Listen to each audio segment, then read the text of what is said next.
Bonjour. Bonjour tout le monde. Bonjour à tous, bienvenue. Dans ce nouveau webinaire, donc aujourd'hui avec Nesrine Changel, qui va nous parler du Product Delight. Moi, je suis Julie, je suis responsable pédagogique chez Maestro. Il y a Tanguy avec moi qui a fondé Ticket, le média pour les product managers. Et Nesrine, aujourd'hui, elle va vous présenter ce sujet du Product Delight. Nous, on n'interviendra pas. Par contre, vous pouvez échanger sur le chat et poser vos questions dans la partie Q&A et on prendra toutes vos questions à la fin de son talk.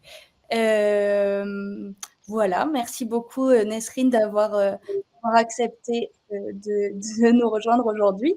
Je vais lancer un petit sondage pour savoir quel est votre niveau de seniorité, etc. Ça permettra d'adapter un petit peu à Nesrine ses explications. Et puis, on va commencer.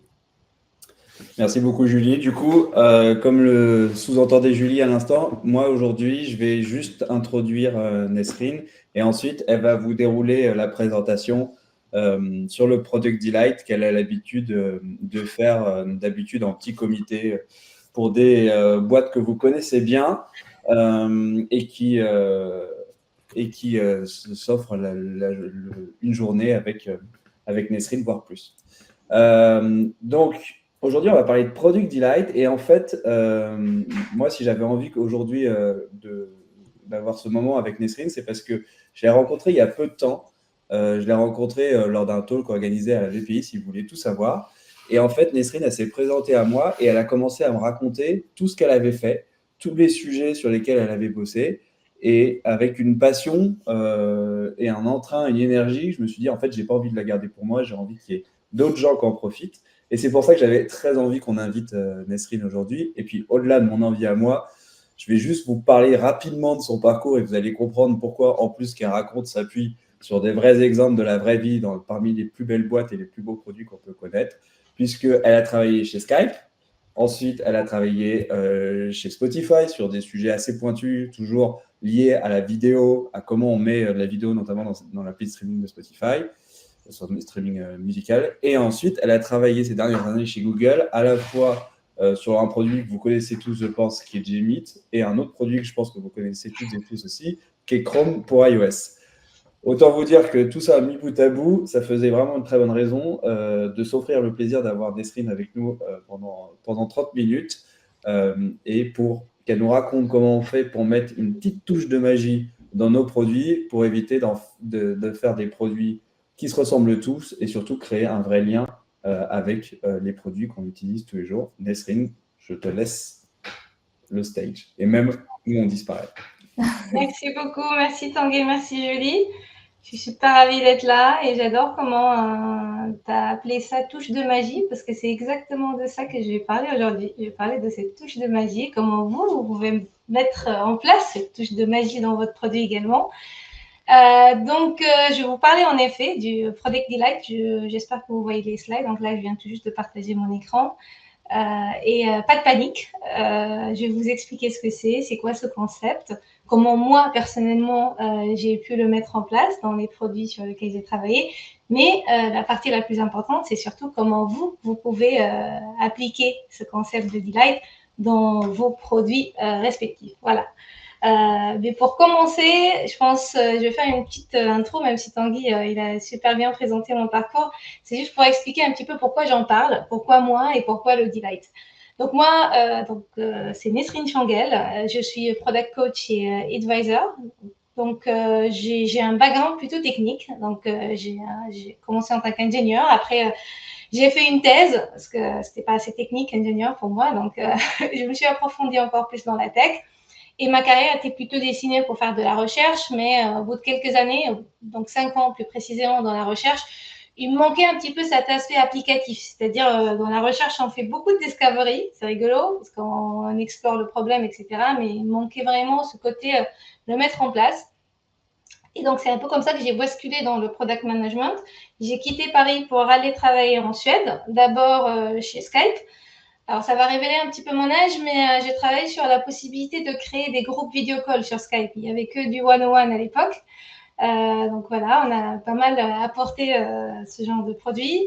Après, étant en Suède, évidemment, il fallait vraiment mettre le pied dans les géants à l'époque, évidemment, et c'est toujours d'actualité Spotify. Donc, j'ai changé de Skype vers Spotify et j'étais le product manager de Media Experience. En gros, ça veut dire quoi? Comment améliorer l'expérience média chez Spotify, peu importe votre réseau, votre device, votre expérience. Voilà. Juste pour résumer ce que j'ai fait quand j'ai commencé chez Spotify, il n'y avait que de l'audio. Donc, il y avait de la musique essentiellement. On commençait tout juste avec les podcasts.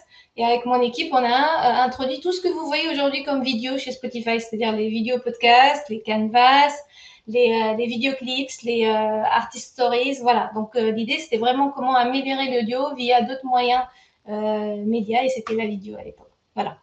Et mon tout dernier poste, c'était évidemment chez Google, d'abord en Suède, toujours à Stockholm. Donc, j'ai commencé chez Google Meet et ça coïncidait parfaitement avec le début de Covid.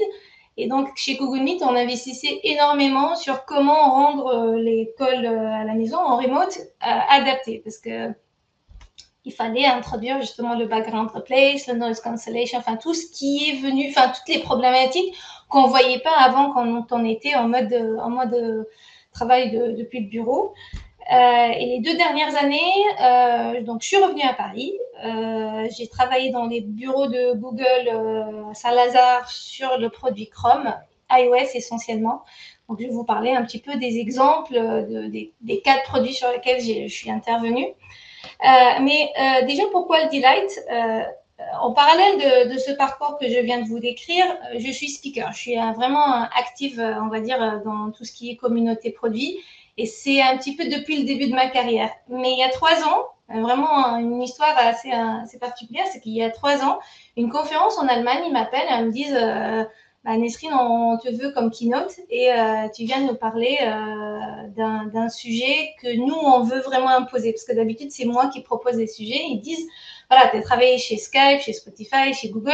Est-ce que tu peux nous parler du point commun? Qu'est-ce qui fait que ces produits-là sont successful? Est-ce que tu as pu identifier quelque chose qui fait que ces produits-là se distinguent et on aimerait bien en entendre parler? Donc, je me suis mise sur cet exercice-là et c'était très intéressant parce que la réflexion m'a permis de me rendre compte que le point commun entre justement, au moins en tout cas les 3 produits ou les 4 produits sur lesquels j'ai travaillé, c'est qu'il y a un énorme investissement sur la connexion émotionnelle entre le produit et l'utilisateur. Ça veut dire quoi? Ça veut dire qu'on ne va pas seulement résoudre des problèmes et proposer des fonctionnalités, mais plutôt on va essayer d'explorer des opportunités de manière à ce qu'on crée une connexion émotionnelle entre le produit et l'utilisateur. Voilà, donc c'est un peu comme ça que l'idée a émergé et depuis j'en parle. Je fais des workshops et aujourd'hui je suis full-time coach, donc j'ai quitté Google en début d'année pour aider les product managers, les entreprises, les leaders à créer des produits aimables à fort impact business. Voilà. Donc, démarrons tout de suite par le Delight. Alors déjà, c'est quoi le Delight? Évidemment, ça peut sembler comme un buzzword, mais je vais essayer de mettre tout le monde d'accord par une définition toute simple. Et le mieux, je pense qu'on mange tous, donc c'est bien d'utiliser les exemples liés à notre assiette. Donc, pensez au concept du delight comme plutôt l'assaisonnement dans un plat. C'est pas seulement une pincée de sel ou la touche d'épices, mais plutôt une compréhension profonde des besoins émotionnels, du goût des clients. Et d'ailleurs, on entend beaucoup parler de mettre de l'émotion dans l'assiette. Et c'est ce qui, justement, transforme un plat ordinaire vers un plat plutôt extraordinaire. Maintenant, dans le cas de produits tech, il faut penser que comme un chef sélectionne parfaitement chaque ingrédient, le chef de produit, c'est ce qu'on appelle le product manager, ainsi que les designers et toute l'équipe vont créer plutôt une expérience qui non seulement répond aux besoins fonctionnels, mais aussi suscite également cette émotion idéalement positive qui va rendre chaque interaction avec le produit de plus en plus agréable, savoureuse et pourquoi pas mémorable. Voilà, donc c'est un peu ça ce que j'appelle le delight dans le produit. Mais il faut savoir, et c'est là où il y a des fois le plus de confusion, c'est qu'il y a 2 types de delight. Donc on va en parler. Le tout premier delight, c'est ce que j'appelle le delight immédiat. C'est vraiment un delight qu'on perçoit immédiatement, dès la vue du produit. Donc, il s'agit souvent du seul delight dont on parle le plus. Donc, dès qu'on pense à delight, on va penser à une interaction plutôt sympathique dans l'appli. D'ailleurs, le meilleur exemple que j'ai pour vous, c'est dans le Apple Watch. Donc, récemment, j'ai découvert cette feature. Moi, j'ai un Apple Watch et quand c'était le jour de mon anniversaire, ils ont montré cette interaction avec des ballons qui bougent dans tous les sens en me souhaitant un joyeux anniversaire. Évidemment, ça crée un petit sourire. Je me suis dit pourquoi pas, c'est pas négatif, ça rend le produit un petit peu plus humain aussi, ça crée une sensation plus humaine, mais c'est généralement assez instantané. On va pas forcément s'en rappeler ou ça va pas forcément créer un impact de long terme. Voilà. Le deuxième type de delight, qui là pour le coup un petit peu plus complexe, c'est ce que j'appelle le delight prolongé. Là pour le coup, ça va vraiment avoir un impact pas seulement immédiat, mais plutôt sur le long terme. Donc une expérience utilisateur bien pensée qui permet au produit de se connecter évidemment aux émotions de l'utilisateur en créant des sensations positives. Des sentiments plutôt agréables, comme par exemple, on voit très bien de plus en plus d'investissements sur créer de la confiance, créer de l'assurance, créer de la sécurité, enfin se sentir en sécurité, etc. Et ce genre d'investissement permet de renforcer la relation entre l'utilisateur et le produit. Donc, on a sans même s'en rendre compte, des fois, on s'attache de plus en plus à ce produit-là parce que continuellement, on va ressentir ces sentiments positifs. Une autre façon de voir ça, c'est qu'il faut voir que quand on crée un produit avec un delight prolongé, c'est comme si l'interface ou le produit va se comporter comme un assistant très compétent. Il va faire les choses un peu à votre place, de manière exceptionnellement bien, sans que ça soit avec une gêne ou avec une distraction additionnelle. Donc, j'ai un petit exemple à vous partager ici de Google Meet.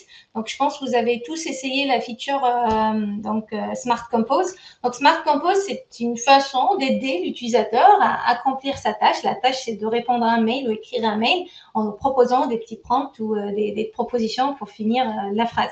Donc, ça, il n'y a pas forcément une interface super sympathique, agréable, où l'utilisateur va sentir un delight immédiat, mais plutôt une sensation de sécurité où on va se dire ah, tiens, je ne suis pas tout seul, je vais pouvoir écrire ce mail avec plus de confiance. Voilà. Donc, avant de parler de comment mettre en place ce delight dans vos produits, il faut plutôt parler très rapidement de pourquoi est-ce que c'est important. Pourquoi est-ce qu'il y a des métriques, des insights qui montrent qu'investir sur ce domaine-là en vaut le coup ou pas. Alors, il faut savoir que quand un produit ne se contente pas de répondre à un besoin fonctionnel, mais s'infuse dans les émotions de l'utilisateur, il crée ce qu'on appelle une connexion émotionnelle. Et cette connexion émotionnelle, ça a un impact très très fort sur la loyauté et la rétention des produits. Donc, je vais vous parler par exemple d'un exemple sur lequel moi personnellement j'ai travaillé. Skype, évidemment, on peut le considérer comme un outil d'appel, mais avant tout, c'est plutôt un outil où on se sent moins seul, on reste en contact avec la famille, les amis, etc. Donc, c'est vraiment avec en plus, à l'époque, surtout, une technologie super performante et unique. Évidemment, aujourd'hui, ça s'est multiplié un peu partout dans d'autres produits, mais à l'époque, il n'y avait pas forcément d'autres options, mis à part utiliser Skype pour se sentir moins seul si on n'est pas forcément bien accompagné. Et si je reviens sur le côté émotionnel ou la connexion émotionnelle, j'aimerais vous parler d'une étude qui a été faite par le Harvard Business Review. Et donc, ils ont tout simplement comparé un ensemble de produits qui investissent sur la connexion émotionnelle et d'autres produits qui vont plutôt essayer de satisfaire leurs utilisateurs. Donc, la comparaison était entre des produits satisfaisants et des produits émotionnellement connectés, voilà, avec les utilisateurs. Et pourquoi je vous en parle? Parce que les résultats sont quand même impressionnants. Les résultats montrent que 50% de plus chez les utilisateurs émotionnellement connectés étaient susceptibles d'utiliser le produit plus longtemps, de le recommander et devenir plus fidèles, plus loyaux, etc. par rapport à l'autre groupe qui ne sont pas n'importe quel groupe. On est en train de parler de émotionnellement connectés versus, on va dire, utilisateurs satisfaits. Donc, on est vraiment déjà dans la satisfaction. Donc, ça prouve qu'il y a un enjeu énorme et qu'il y a vraiment quelque chose à gagner dans l'investissement de la connexion émotionnelle. Le deuxième point, ou l'autre raison pour laquelle les entreprises prospèrent, évidemment, investissent dans le Delight, et son côté ou son impact impressionnant sur la réputation de la marque et son influence sur le bouche à oreille. Là, c'est vraiment énorme.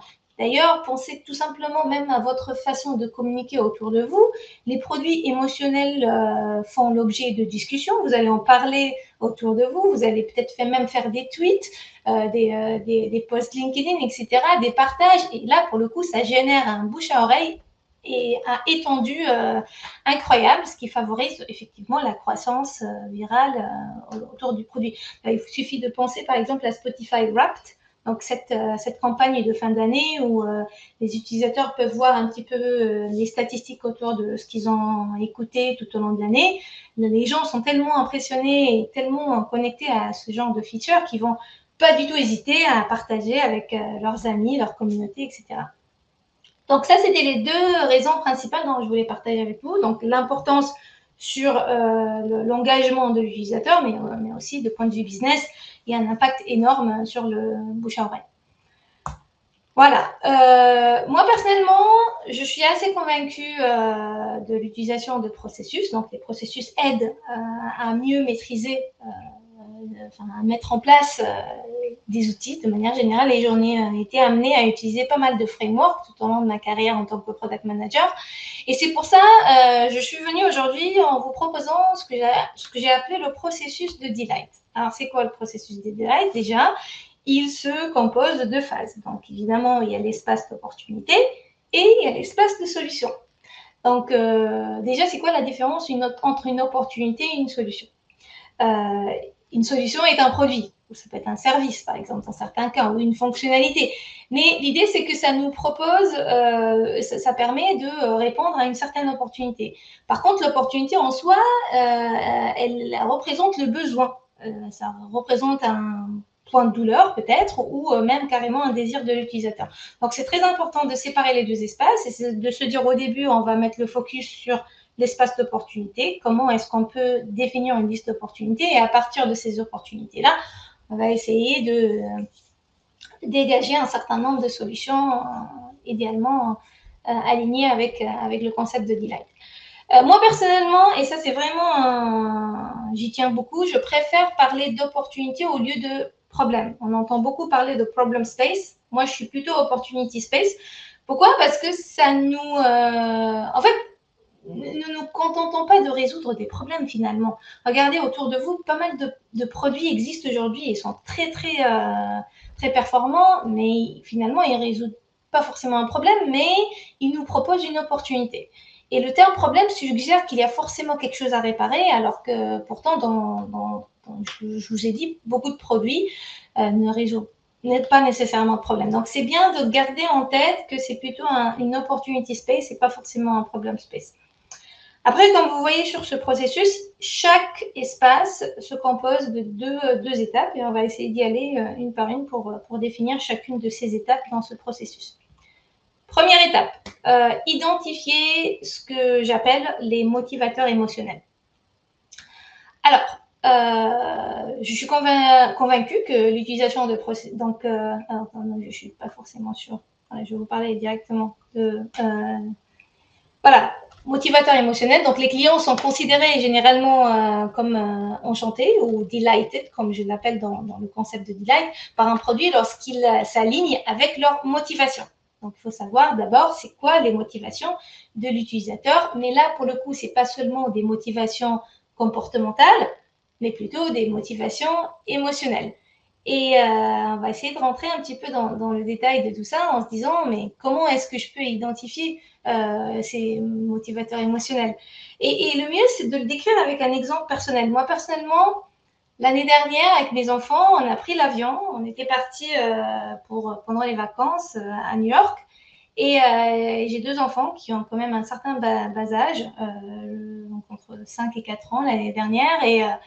Et c'est quand même assez stressant de prendre l'avion pour partir aussi loin. Donc, on était quand même psychologiquement motivés pour 7 heures de vol avec 2 enfants qui étaient déjà super excités. Et ce qui était sympa, c'est que dès l'embarquement, vraiment au moment de l'embarquement, il y avait un membre d'équipage qui était venu avec un grand sourire et il a offert 2 petites boîtes à mes enfants. Rien d'extraordinaire, mais ça contenait en gros des livres d'activité, des crayons, des petites histoires, etc. Ça fait toujours plaisir et surtout mes enfants étaient super excités. Ça leur a permis d'être occupés pendant un petit peu plus qu'1 heure, ce qui est incroyable hein, pour des enfants de bas âge. Alors, moi, j'ai jamais travaillé chez Air France, je connais pas leur stratégie ni rien du tout, mais je suis convaincue que ce que mes enfants ont reçu ce jour-là, c'était pas un cadeau aléatoire. C'était pas juste pour leur faire un petit sourire au moment de l'embarquement. C'était forcément une feature, carrément, j'appelle ça planifiée dans le cadre de la stratégie de Air France. Pourquoi? Parce qu'ils ont forcément étudié quels sont les motivateurs émotionnels de mes utilisateurs de manière à ce que je peux leur servir un service qui va toucher leurs émotions. Dans le cas des parents, mes motivations, c'était d'avoir un vol zen où j'aurais pas forcément à être super stressée à calmer les enfants. Par contre, pour les enfants, ils ont forcément d'autres motivateurs émotionnels. Peut-être se sentir privilégié, moins s'ennuyer, etc. Donc, chaque produit, finalement, va essayer de toucher ou intervenir au moment d'un certain motivateur émotionnel. Il faut savoir qu'il y a 2 types de motivateurs. Il y a les motivateurs personnels et les motivateurs sociaux. Je vais y arriver. Donc, les motivateurs personnels, c'est plutôt comment vous, utilisateur, vous voulez vous sentir en utilisant le produit. Donc, moi, j'utilise un certain produit et j'ai besoin de sentir quelque chose à travers cette utilisation. C'est-à-dire, quelle émotion ou satisfaction personnelle, moi, en tant qu'utilisatrice, je cherche à travers cette expérience. L'autre type, qui est aussi intéressant d'ailleurs, c'est comment l'utilisateur veut que les autres le perçoivent lorsqu'il le voit utiliser ce produit. Ça n'a rien à voir avec le ressenti personnel, mais plutôt comment je veux ma communauté, mes amis, ma famille me perçoivent en utilisant ce produit-là. D'ailleurs, j'aime beaucoup ce graphe. Je l'ai downloadé il y a quelques temps. C'est pas mal de fois, les gens utilisent Spotify. Évidemment, il y a un besoin d'écouter de la musique, mais aussi de se sentir appartenir à quelque chose, à un mouvement carrément limite. Donc c'est vraiment, il y a une forte, des fois on utilise Spotify et pas d'autres produits pour se sentir appartenir à un certain peut-être groupe générationnel ou de personnes considérées comme cool. Ou, voilà, donc c'est ça ce que j'appelle le motivateur social. Donc comment est-ce qu'on peut justement essayer de trouver ces motivateurs émotionnels? Il n'y a pas de mystère, c'est vraiment généralement à travers les user interviews. Donc, on va essayer de s'intéresser aux utilisateurs en leur posant des questions non seulement fonctionnelles, on ne va pas forcément leur demander de quoi ils ont besoin, mais plutôt orienter les questions autour de leur ressenti.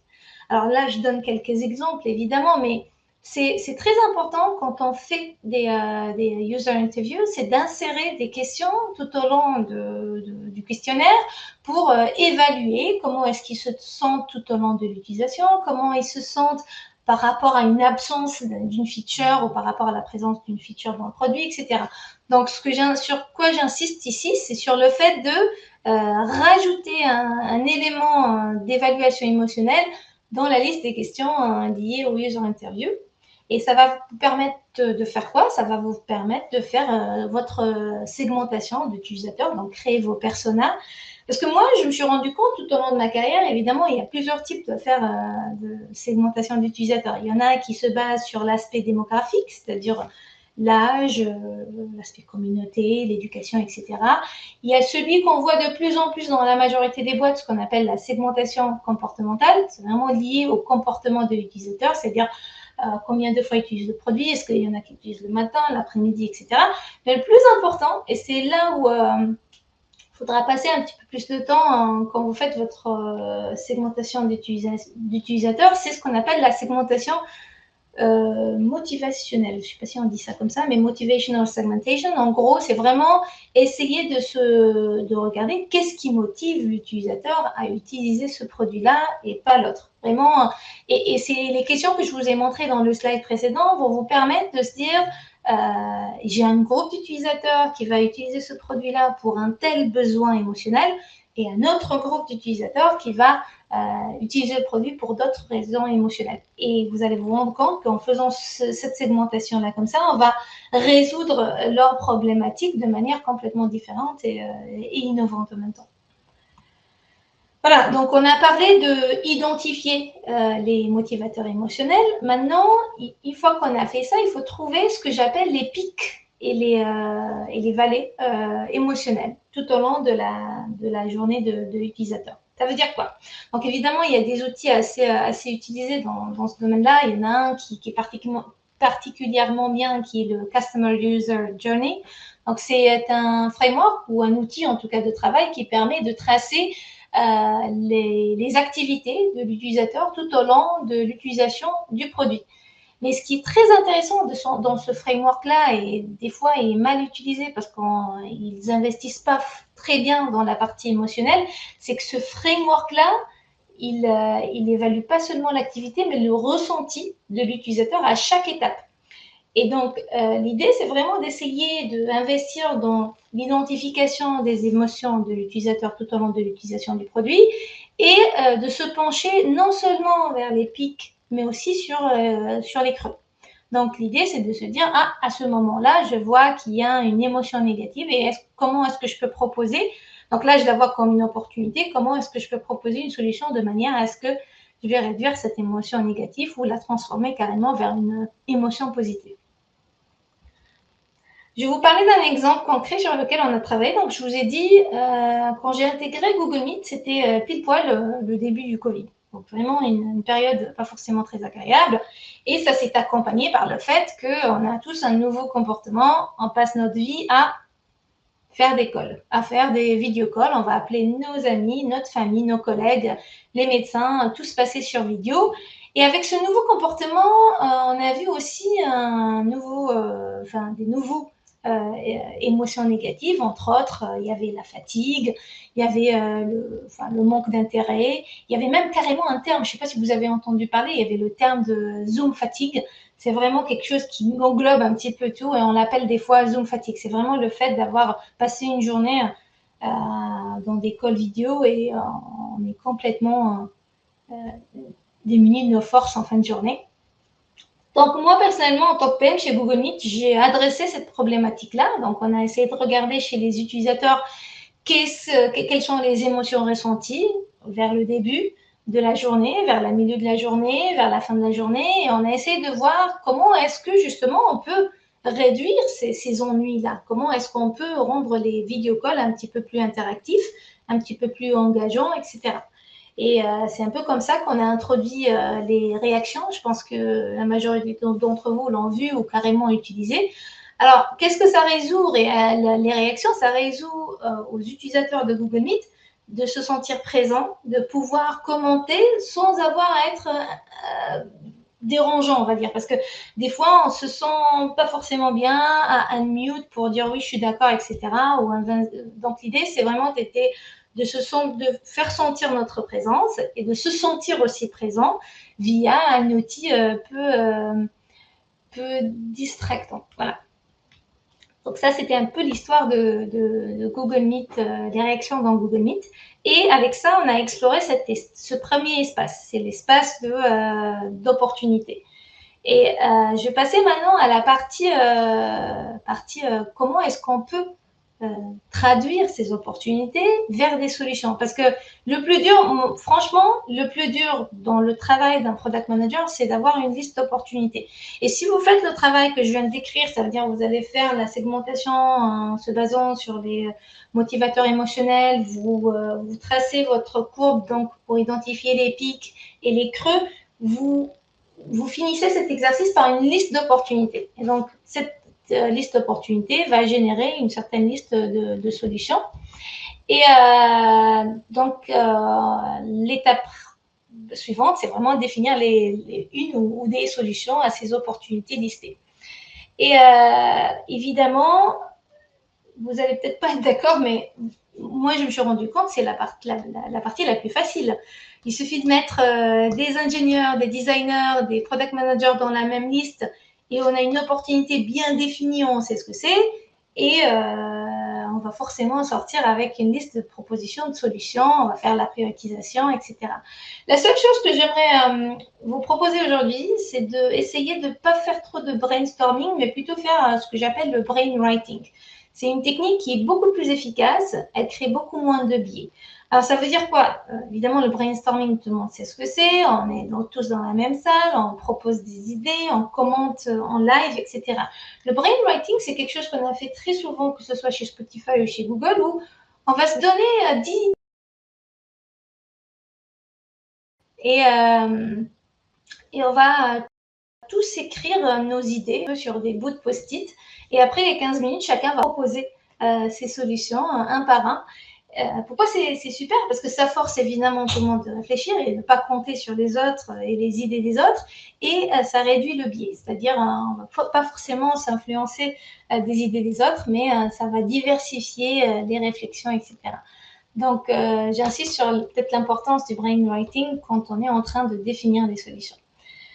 Par contre, qu'est-ce qui est compliqué? Parce qu'on a dit définir des solutions, c'est pas forcément compliqué, mais peut-être là où on a besoin d'aide, c'est comment les catégoriser. Comment je peux savoir si cette solution-là, elle est plutôt, elle m'apporte le delight tant espéré ou pas.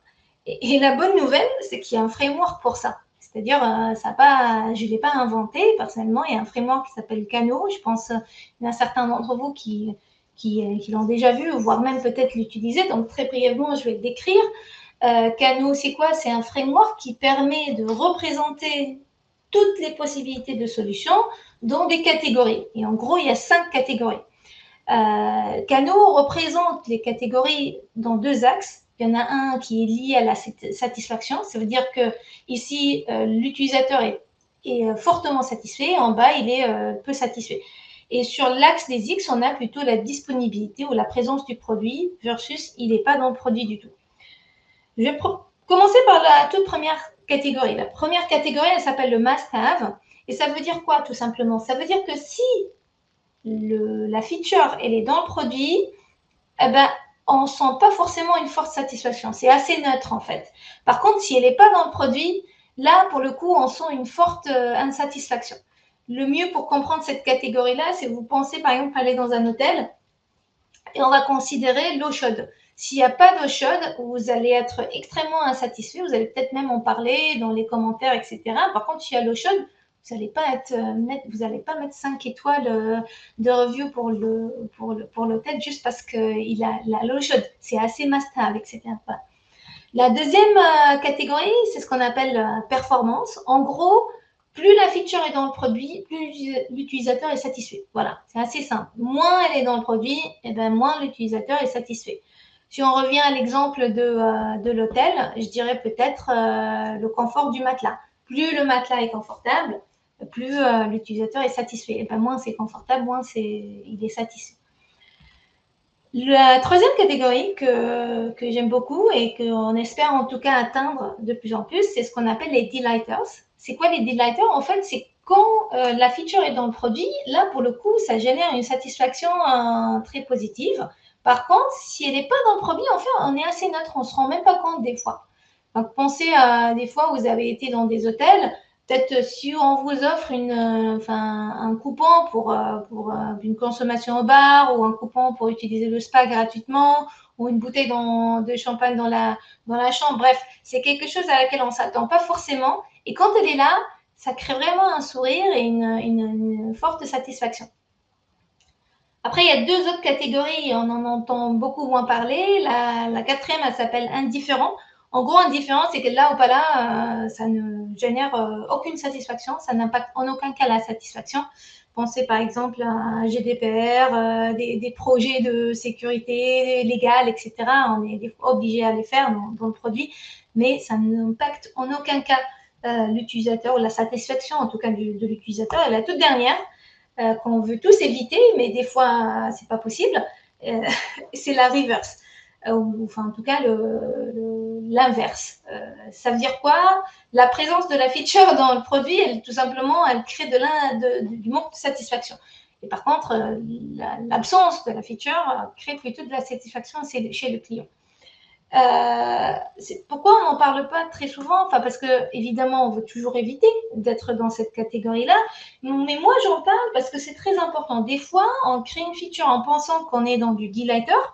On va peut-être parler d'un exemple après, mais une fois qu'elle est implémentée, on se rend compte qu'elle est plutôt dans le reverse. C'est-à-dire, une fois que cette feature-là, elle est dans le produit, eh ben, l'utilisateur, il n'est pas du tout satisfait. Il veut plutôt que ça soit enlevé. Donc, c'est bien de faire cette catégorisation en amont et de le faire tester chez des utilisateurs avec encore plus de user interview pour pouvoir valider si on est vraiment dans du delighter et non pas dans le reverse. D'ailleurs, dans certains cas, je vais vous parler d'un exemple concret sur lequel j'ai travaillé. Dans certains cas, on est obligé de faire du reverse. C'est-à-dire que, par exemple, moi, quand j'ai travaillé chez Google Chrome, on reçoit des centaines et voire même des milliers de propositions par jour d'enlever les ads du navigateur. Les ads, c'est du reverse, c'est-à-dire la présence des publicités dans le browser fait que l'utilisateur est insatisfait. Mais c'est le business model, c'est ce qui fait que Chrome aujourd'hui vit, c'est grâce aux ads. Donc, des fois, j'en parle tout simplement parce que des fois, on est obligé de faire du reverse dans le produit. C'est pas forcément quelque chose qu'on veut absolument éviter. Voilà. Donc ça, c'est le modèle Kano et c'est ce qui permet de catégoriser vos idées, donc qui vont sortir du brainwriting. Vous allez les catégoriser et idéalement les mixer dans votre roadmap de manière à ce que ça vous crée un bouquet. Pourquoi? Parce que moi, je reçois pas mal de fois une question où on me dit « Est-ce que Kano est un framework de priorisation ?» Et la réponse, c'est non. Pourquoi? Parce que il faut pas... Alors, évidemment, le must-have, il doit être fait. Là, il n'y a pas de négociation. Il faut commencer par le must-have. Et après, évidemment, il faut faire un petit mix entre performance et delighter. Pourquoi? Parce que si on utilise Kano comme un framework de priorisation, qu'est-ce qui va se passer? On va faire du must-have. Ce qui reste dans la roadmap, on va faire un peu de performance et on n'aura jamais le temps ni la capacité de faire du delighter. Et j'adore utiliser l'exemple de Happy Meal. Alors, vous êtes en train de poser la question depuis une minute, pourquoi elle nous fait un slide de Happy Meal là? Parce que Happy Meal explique très bien le framework Kano. Le must-have, évidemment, c'est la nourriture. Enfin, ce qu'il doit faire un Happy Meal, c'est nourrir un enfant ou en tout cas une personne. Donc, il faut qu'il y ait de la nourriture pour qu'un enfant puisse manger à midi ou le soir. La performance, c'est la qualité, la quantité qu'on met dans ces box. Donc, peut-être la taille de la viande, la quantité des frites, etc. Et le delighter, c'est quoi? Évidemment, c'est l'emballage, c'est le jouet, c'est le livre qu'on trouve à l'intérieur. Et ce qui est très intéressant dans l'exemple de Happy Meal, c'est que je pense que vous allez être d'accord avec moi, McDo, ils peuvent très très bien améliorer la performance. Enfin, ils peuvent améliorer la qualité de la nourriture, mettre un petit peu plus de choses à manger, mais, et c'est vraiment un choix, hein, ils préfèrent investir dans du delight, investir sur la diversité des jouets, sur la variété des livres, que d'investir sur mettre une meilleure qualité de nourriture, par exemple. Pourquoi? Parce qu'ils savent qu'avec ces delighters-là, c'est un peu comme ça qu'ils créent cette loyauté et c'est un peu comme ça qu'ils créent de la rétention chez les utilisateurs. Donc, je reviens sur cette question de priorisation et comment est-ce qu'on peut créer un bouquet de tout ça dans la roadmap. C'est tout simplement en créant un petit mix et de voir dans votre roadmap est-ce que j'ai assez de master, est-ce que j'ai assez de performance et j'ai surtout un peu de delight ou pas. Donc, quand j'étais chez Spotify, je vous ai dit tout à l'heure, on a travaillé sur tout ce qui est médias et je vous donne par exemple là un exemple d'une roadmap sur laquelle on a travaillé évidemment sur une année, mais il y avait plein d'autres petites features aussi en parallèle. On n'a pas travaillé que sur ça, mais sur une année, on a travaillé sur par exemple des features type la normalisation de l'audio. En gros, c'est quand tu passes d'un morceau à un autre, il faut que le niveau de l'audio soit le même. C'est super désagréable si tu passes d'un morceau à l'autre et le niveau du volume n'est pas le même. Donc ça, c'était un projet pour moi must-have sur lequel on a travaillé et il fallait vraiment que ça soit livré. En même temps, on avait travaillé sur la feature Hi-Fi, je ne sais pas si vous avez entendu parler, Mais en fait, chez Spotify, on a différents formats. On a le format qui est compressé, donc très, très faible débit. On a un débit moyen, on a un débit élevé et on a le non compressé, carrément. Donc, vraiment, là, on est pour du très, très haut niveau de qualité. Et là, pour le coup, moi, je classifie ça comme plutôt de la performance parce que moins c'est compressé, mieux la qualité est satisfaisante. Et en même temps, donc toujours sur la même année, je vous parle d'un bouquet de roadmap, on a travaillé sur l'ajout de ces canvas. Donc, on les appelle vidéo canvas, mais en gros, c'est ce que vous voyez comme des petites vidéos de 10 secondes que les artistes accompagnent leurs morceaux sur Spotify et qu'on a considéré plutôt comme delighter. Donc, je vous parle de cet exemple-là, évidemment, il semble être un peu simplifié, mais la réalité, c'est comment est-ce que dans une roadmap, on arrive à avoir un petit peu des 3 catégories tout au long de l'année.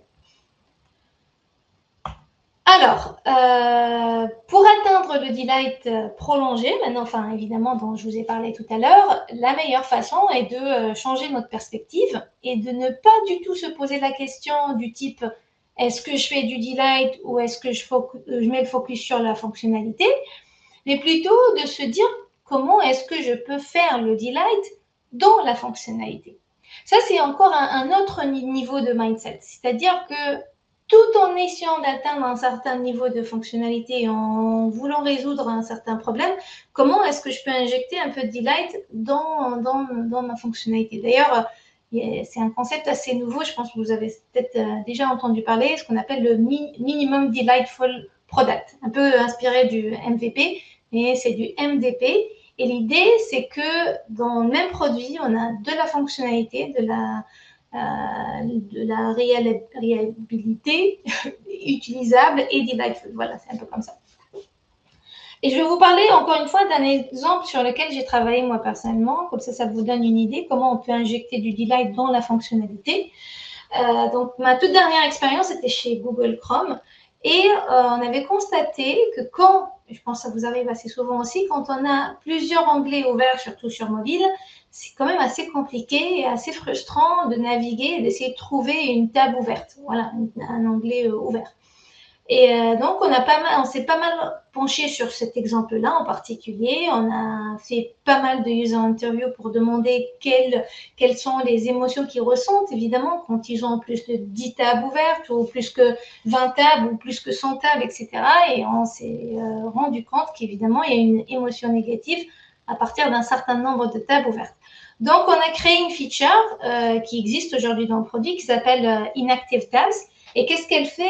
Elle va tout simplement grouper toutes les tabs qui sont ouvertes depuis 14 jours et qui n'ont pas été visitées. En gros, je vais déplacer toutes les tabs qui n'ont pas été visitées sur les 14 derniers jours dans un petit groupe qui s'appelle Inactive Tabs.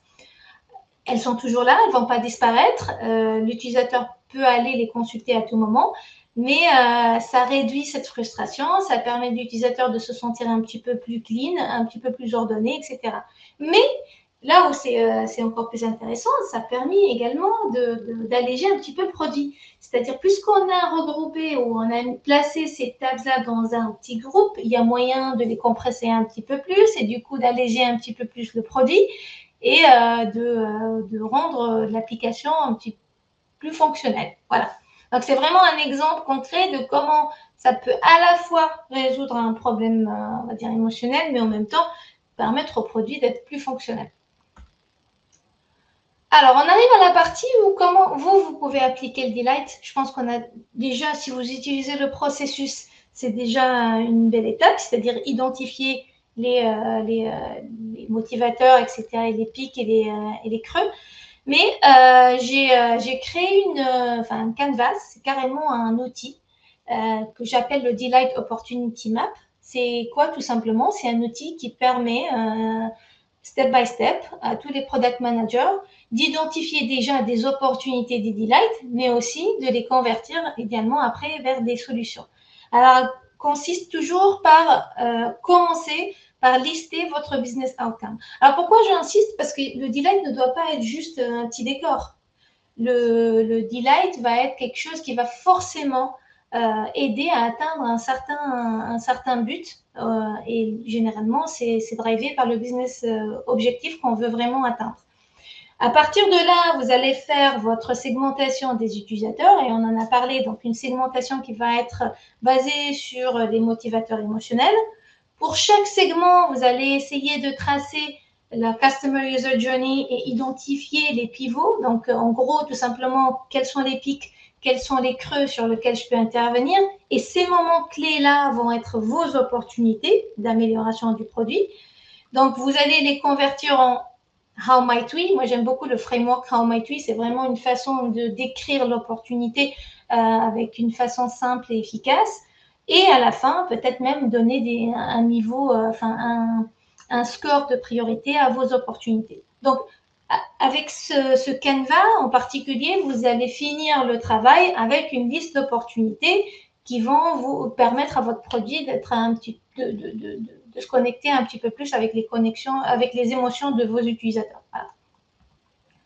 D'ailleurs, j'ai fait ce QR code pour vous permettre justement de downloader le Canva. Donc, si vous voulez avoir l'outil gratuitement, vous pouvez tout simplement y accéder. Si jamais pour une raison X ou Y ça marche pas, n'hésitez pas à me contacter sur LinkedIn et je vous envoie un lien plus efficace. Voilà. Donc, on a parlé de définir les solutions. La dernière étape, et on arrive bientôt vers la fin, c'est vraiment comment valider votre solution, parce que le delight, on a dit, il est assez, il est lié à nos émotions, donc c'est très important, c'est subjectif, et comment être sûr que on le fait bien et on n'est pas complètement à côté de la plaque ou on peut faire des erreurs là-dessus. C'est pour ça un autre outil que j'ai créé en plus du Canva, c'est ce que j'ai appelé la liste d'excellence. Alors, la liste d'excellence, elle est un peu dense, mais elle est très ciblée. En gros, elle se catégorise en 4 parties. La première, c'est la partie impact. Et tout simplement, est-ce que ma feature de Delight apporte un impact, que ce soit utilisateur, business, etc. Donc, c'est vraiment de valider, une fois qu'on a l'idée, est-ce que ça c'est en lien avec l'impact qu'on veut atteindre ou pas.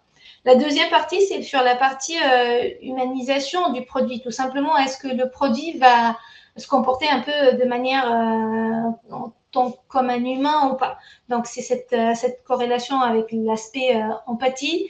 Est-ce que c'est inclusif? Parce que ce qui me fait générer des émotions positives, c'est pas forcément ce qui vous génère peut-être, ce qui vous fait générer les mêmes émotions chez vous.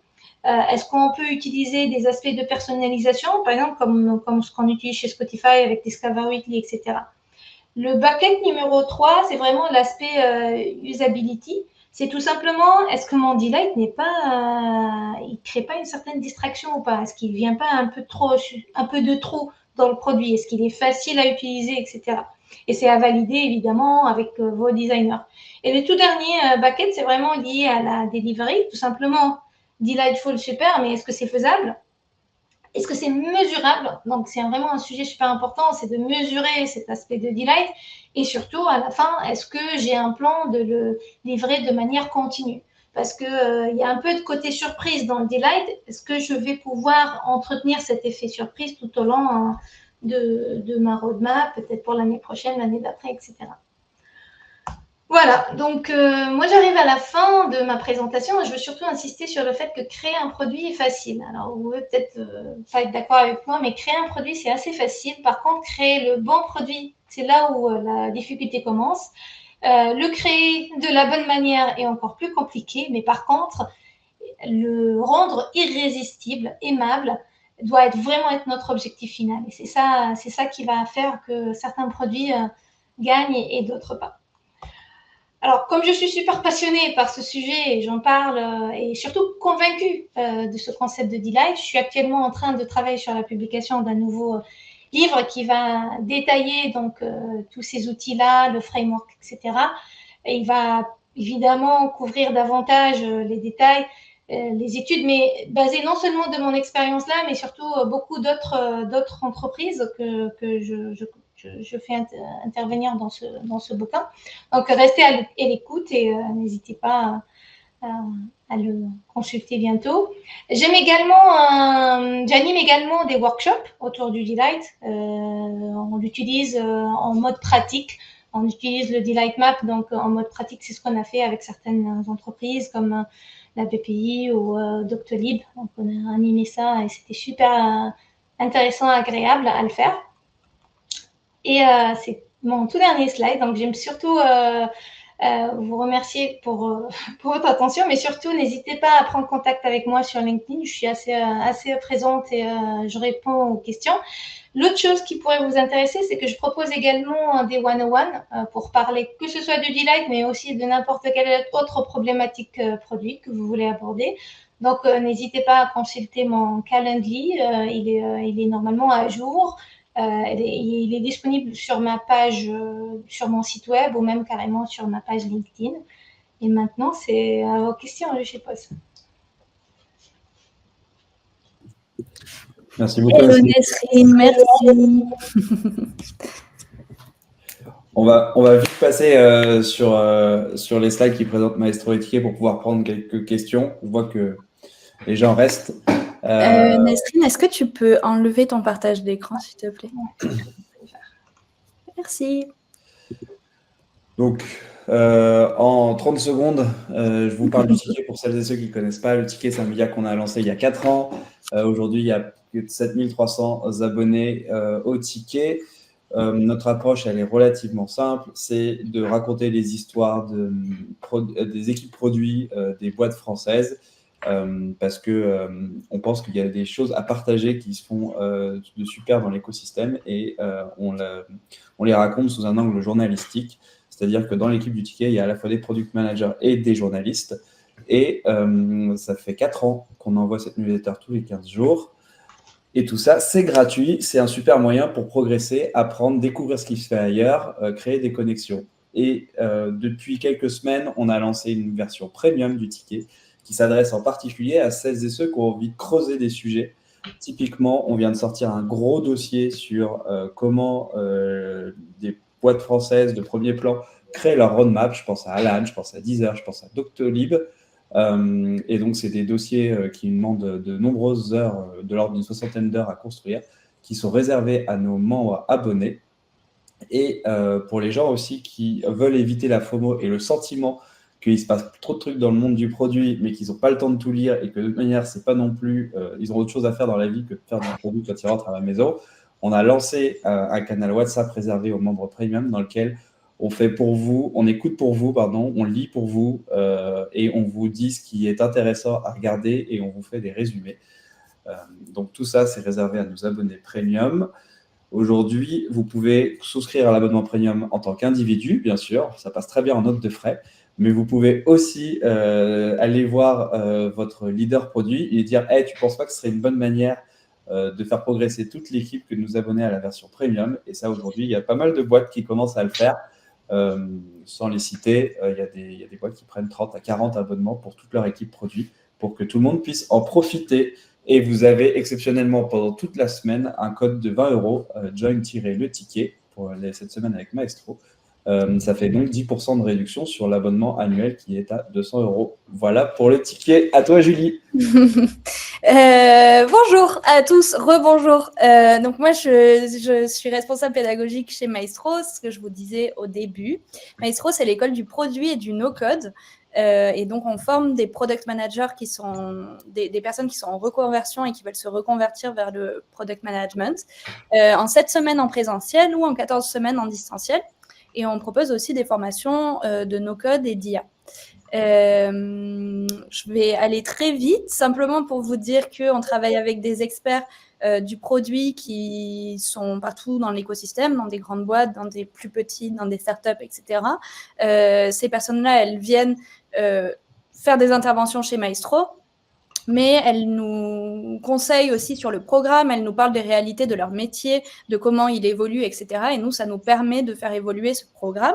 Donc, si vous êtes intéressés pour qu'on en discute ensemble, si vous voulez me parler de votre métier, des réalités du terrain, eh ben, je serais ravie de vous écouter. Et vous pouvez nous rejoindre via le QR code qui est là. Je vais vous envoyer aussi le formulaire dans le chat. Et du coup, Nesrine, on va se prendre quelques minutes pour prendre les questions du chat. Je pense qu'on ne va pas pouvoir prendre beaucoup plus que 5 minutes. Je vais les prendre par ordre de celles qui ont été le plus upvotées. Et il y a Lucie qui te demande comment on mesure la connexion émotionnelle versus la satisfaction client. Je sais que tu as été obligé de couper cette partie-là. Donc, à l'origine, c'était prévu dans la présentation. Oui, justement. Donc, moi, je recommande, il y a évidemment le framework qui est assez connu, qui s'appelle Heart, le framework de Google, qui mesure donc H pour happiness. Donc, c'est vraiment lié à la satisfaction de point de vue émotionnel. Et pour pouvoir justement rentrer dans cette partie happiness, il y a des métriques qui sont assez... il faut combiner 3 métriques. Moi, je ne dis pas qu'il faut mesurer que le NPS ou le CSAT, etc. C'est vraiment essayer de mesurer les 3 et de voir s'il y a un pattern général qui fait que l'utilisateur est satisfait et plutôt delighted. Donc, il y a le NPS qui plutôt donne une perception globale de l'utilisateur envers le produit. Il y a le CSAT qui est plus lié à la satisfaction. Donc, si la question est plutôt de savoir le CSAT, le CSAT, c'est vraiment lié à la satisfaction. Et le tout dernier qui est un peu moins connu, ça s'appelle le HATS. Donc, HATS pour Happiness Tracking Survey. Donc, je vous recommande de regarder. Il y a pas mal de publications sur HATS qui permet de mesurer plutôt l'émotion positive de l'utilisateur momentanée et prolongée également. Donc, je dirais HATS plus pour delight et CSAT pour la satisfaction. Je vais prendre la question suivante parce que c'est Tanguy qui l'a écrite pour pas qu'il fasse un ego trip. Est-ce qu'il y a un lien entre le delight et le AA moment?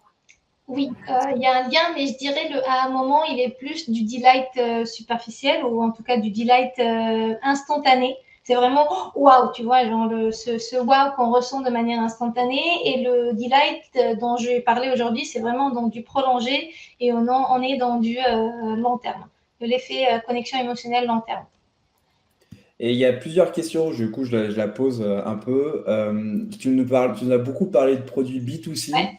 Et la question qui se pose, c'est est-ce qu'on peut faire du delight dans des produits Tout à type fait. B2B? Est-ce qu'on peut faire du delight dans des produits type technique, API, que sais-je? Tout à fait. Alors, moi, je ne considère pas B2C versus B2B. Je dis que le delight, il a tout à fait sa place pour du B2H.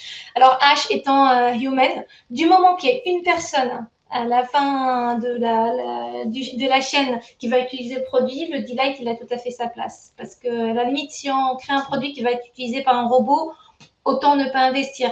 D'ailleurs, dans le livre, je suis interviewée beaucoup de personnes dans le monde du B2B, enfin, évidemment, comme je pense Intuit ou même Slack, d'ailleurs, c'est un excellent exemple de boîte qui est plutôt B2B et qui investissent fortement dans le delight.